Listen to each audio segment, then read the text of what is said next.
All right, let's wrap up chapter 16. So in the last video, we covered the process of inflammation. Now we're going to cover the rest of what are considered non-specific or innate defenses. So remember, things that everyone can do that are more or less present at birth. So one of the ways that the body tries to at least kind of decrease the efficiency by which especially bacteria can reproduce in our bodies is by raising body temperature, which we all know as having a fever. So fever is defined as being an abnormally high body temp. So anything that's greater than 100.5 Fahrenheit or 37.8 degrees Celsius. So what happens is that when phagocytic cells are activated, once the phagocytes start going through their processes of phagocytosis, they release a chemical called interleukin-1. And interleukin-1 will travel to your hypothalamus and then cause that gland to release prostaglandins, and that basically resets your internal thermostat at a higher temperature. So obviously, remember, bacteria and fungi, whatever we're trying to stop, that's a living cell, they usually love, their optimum temperature is going to be around our body temperature, right? They are mesophiles. And we can't raise up the internal temperature so high that we start to denature their enzymes, because guess what? We have enzymes and we would end up killing our own cells. But the goal of having a fever is to kind of knock that mesophile out of its happy place. Okay, so maybe raise the temperature just the tiniest little increment so that the bacteria, for example, the cells won't work at their optimum. And so you slow down the bacteria just a little bit, but you're also increasing the immune response, right? Because a fever with higher temperature, reactions are going to go a little faster. And then combine that with the rest of your immune system where you're trying to get these phagocytic cells into wherever the infection is.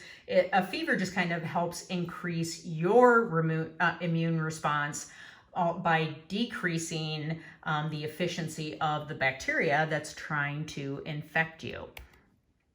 So once the interleukin-1 is no longer produced, then boom, it's literally like flicking a switch and your body temperature is set back to normal, which is 37 degrees Celsius or 98.6 degrees Fahrenheit. So fever, kind of like I had mentioned swollen lymph nodes before, fever is one of those things that actually we should kind of celebrate. So if you have a low-grade fever, remember, you're trying to raise your body temp above the microbes' optimal temperature, and hopefully you're going to cause enzymes to work less efficiently in the microbe. Maybe if you're lucky, you'll inactivate a toxin if it happens to be a bacteria that's producing a toxin. Combined with that, you're going to also increase the rate of your own immune response. So you're decreasing the bacteria, but increasing the efficiency of your own immune system. And then this last one here, unfortunately, culturally, we kind of don't respect that, okay? A fever is meant to make you feel kind of crappy, so you lay on the couch and you give your body time to rest and time to fight the infection internally. But unfortunately, kind of one of the first things we're told to do when we get a fever is, hey, you better take some Tylenol. It's a fever reducer. You want to knock that fever out. And I would actually say that, if it is not above, say, 103 in adults or 101 in pediatric patients, it's better just to kind of let that fever run its course because it's actually there for a reason. But, you know, unfortunately, culturally, at least in the United States, we're kind of told the opposite of that. So it doesn't make a lot of sense.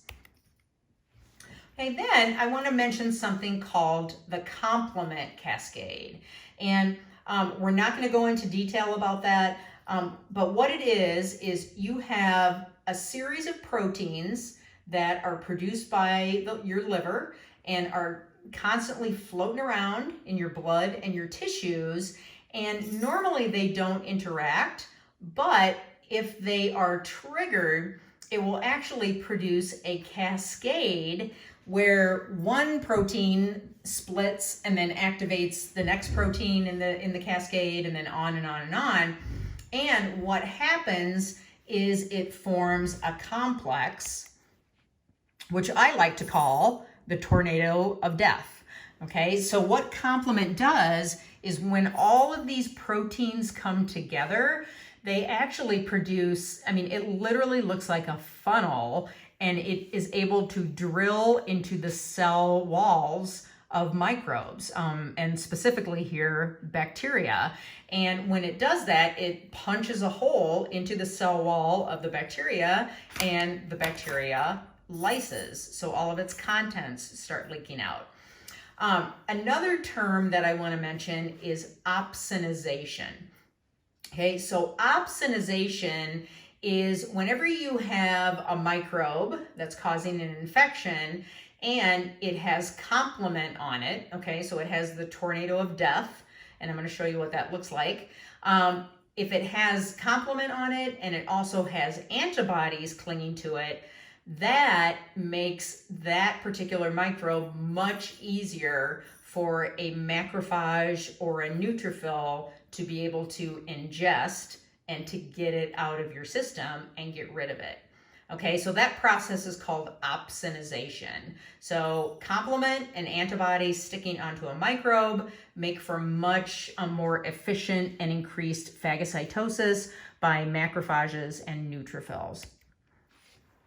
So also, when complement is activated and it binds to microbes, it then also causes more histamine to be released from basophils and also cells called mast cells. And then that gives kind of a, you know, secondary revving of the engine to the inflammatory response. So remember, once histamine is released, then that's going to cause vasodilation. It's going to increase inflammation in general. And so it kind of ramps up the immune response as well. So this is what complement looks like. So here we have some rod-shaped bacteria. You know, everything's great. They're intact. Then when all of the complement cascade proteins come together, they basically drill a hole into the cell wall, and lo and behold, okay, this now all of the cell contents are leaking out and that bacteria is going to die. So that's what the complement cascade does. And it basically looks like this, okay? But so you have all of these different proteins. You know, if any of you end up going into clinical laboratory science, you'll have to memorize this whole cascade. All of these proteins start with the letter C and they cleave each other, but then they all come together to form this big ring structure. And that's what drills into the cell walls of specifically bacteria. Okay, one last thing. Okay, and I think, yeah, we're almost done. I want to mention, which are non-specific, are interferons. And I know we've heard about synthetic interferon, so that's not what I'm talking about, okay? Synthetic interferon is something that's only used to treat super severe viral infections. It's also used to treat some cancers.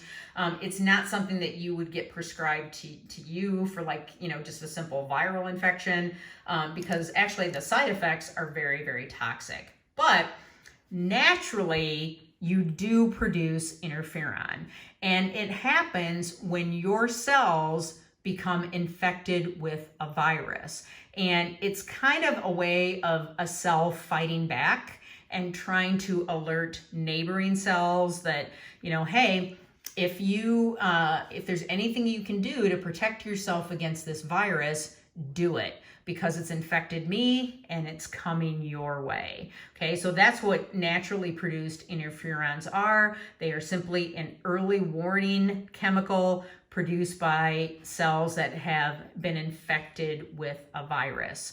And then the neighboring cells, hopefully, will make proteins, you know, like enzymes that could potentially stop the virus from replicating inside the cell.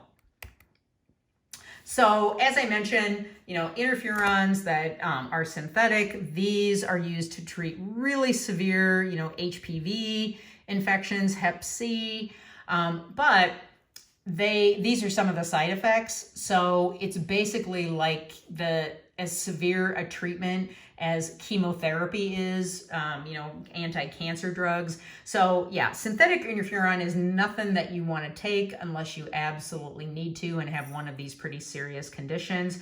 But you do produce interferons naturally, and it is simply a way to try to protect cells against viral infection. Okay, yay. We're all done with chapter 16. One more chapter to go, and then we're done. All right, thanks.